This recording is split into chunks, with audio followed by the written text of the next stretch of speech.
Hey everybody, it's Tony Cadaspati again from the Great Vocal Majority website, blog, podcast, YouTube channel, Twitter feed, the whole nine. I'm there. I'm everywhere. What I want to talk to you about today is another little tidbit out of Donald Trump, which, for it's like two steps forward, one step back with this guy. It seems almost every day. Now he wants to continue his war with Ted Cruz, which I just don't understand at all. At this point, I don't understand it. The primary's over. He won the nomination. Ted Cruz has been defeated. Ted Cruz has alienated himself from at least the people in attendance at the Republican National Convention, and even alienated himself among a lot of media people who felt what he did was at the convention was really not good. So I think Ted Cruz has effectively been marginalized. I just don't understand why Donald Trump continues to feel that he needs to go after Ted Cruz to completely end his political career. I mean, why does he still consider him to be a threat? I mean, is he running? Is he like thinking ahead and he's running for re-election? I mean, let's not get ahead of ourselves. But I don't know. I just don't know. I just don't understand it. I mean, he's recently said within the last day or two that he wants to fund efforts to unseat Cruz out of the Senate and end his political career.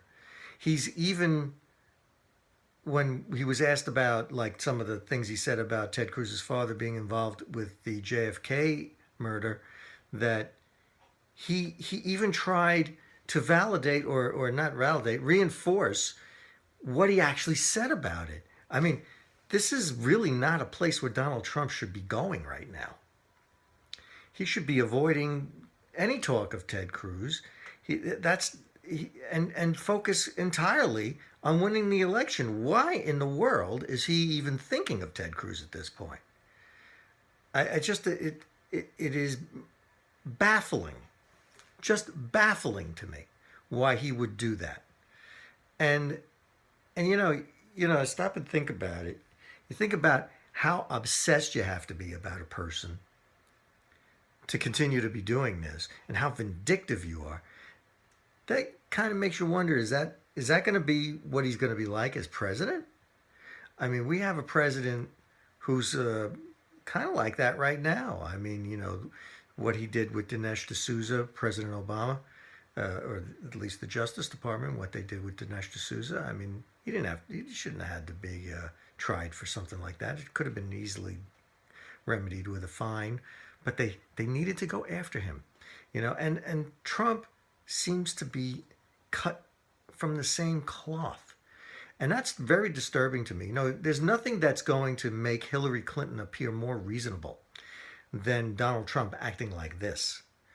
And that's going to feed the Never Trump vote on the Republican side. And it's also going to feed the Hillary Clinton voters who may be on the fence about her, given all of her issues, and say, well, she seems more reasonable than him.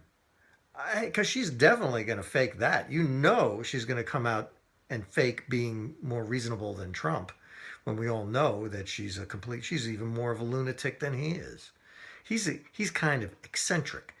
She's really balls to the wall crazy. I mean, I do not trust Hillary Clinton at all. And I'm not saying I'm going to change my vote. I'm still going to go for Trump. However, when you're running for president, you really hope the guy that you're going for is trying to get the most votes possible, and he's not driving people away.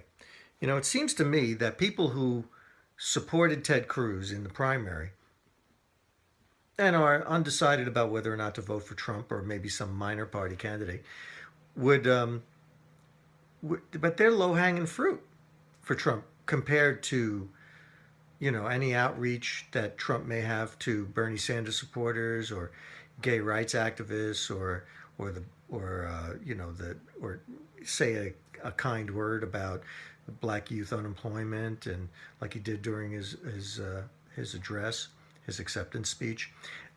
I just think that Trump is making a huge strategic error by going after Ted Cruz.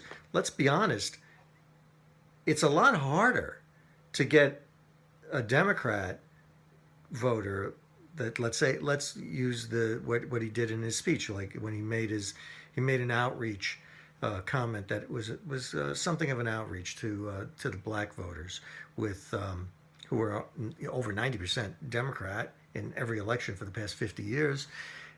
He's trying to peel off some of those votes by recognizing that black youth unemployment is just unacceptably high and stuff like that. He's thinking that he can get some of those voters. That's a lot harder. That's proven historically to be a lot harder for any Republican to do than getting people in your own party to come along with you. So by going after Cruz, he seems to be throwing away the easier votes that he could get, and instead reaching for the harder ones that are Democrat-based constituency groups. Now, when you go and look at the public reaction to Trump's speech, I'll grant you that 75% approval means a lot of Democrats liked what he said. Doesn't necessarily mean they'll vote for him, but it means they liked what he said. And given the way that the Democrats, have such a flawed candidate in Hillary Clinton, you could see how Trump may fool himself into thinking that he can grab more of those Democrats than maybe he possibly can. But still doesn't mean he should do what he's doing with Cruz, because it's not just Cruz he's going after. When he goes after Ted Cruz the way he's going after him, a lot of people interpret that as him going after conservatism. And a lot of people who are conservative, that their antenna goes up when that happens. And so, you don't want to depress the conservative vote in your favor, Mr. Trump. You got to really think about what you're doing and stop keeping it so personal between you and Ted Cruz. You're supposed to be running for president. That means you're up here somewhere. That means you don't make things personal. That you go, for the broader principle and the greater good and the broader and more inclusive concept. That's really not what you're doing when you go after Ted Cruz. Leave him alone. Leave him alone. If you are so afraid that if you're president, he's going to try to primary you in 2020, go after him in 2019. Not today. That's it for me. Thanks for listening. Take care.